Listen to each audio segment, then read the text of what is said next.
And in Wake Up Money, folks across the country keeping a very close eye on the financial crisis. This morning, we are joined by certified public accountant Bob Martin, who will shed more light on this economic situation. Bob, let's talk about how this financial crisis got started. We heard Molly talk about some big name companies, Lehman, AIG. What happened to them? They've been around for years. They have, and what happened is we've been living on the financial edge for a long time. To put it frankly, the average consumer, in many cases, has been spending more money than they're making.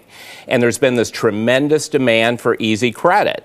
And these big companies provided it through very complicated financial products. And what's happening now is these financial products have confused the market. There's gridlock in the market. So why do we need the government to throw them a lifeline? What would have happened if those companies had gone under? Lehman filed for bankruptcy. There could be a big run on the bank. You know, just as you see people lining up outside a bank, this would be through computers. It would be in a worldwide market. But basically, if everybody tries to collect their money at the same time, everything freezes. So the government safety net does what?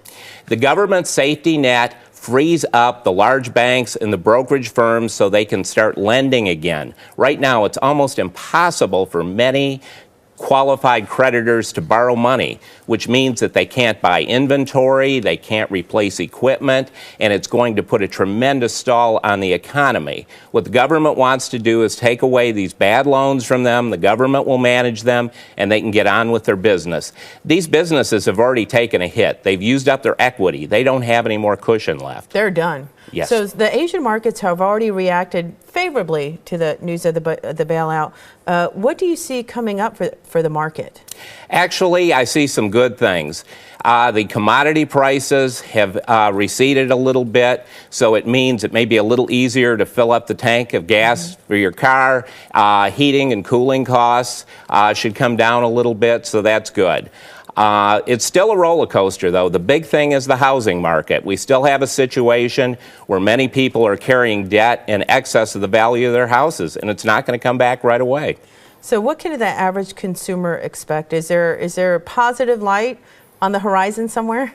Yes, there is. It's caused us to put our financial houses in order. It's caused people to realize maybe they have to put off purchases, and maybe there's some things they just can never afford. Will it? So you think that it will force people to be responsible? Yes, it will. Definitely. There's no more of this easy credit, buying on impulse. People are going to have to think things through and maybe wait a little while. And so for the people who maybe want to do a little investing or maybe want to buy some property, is now a good time?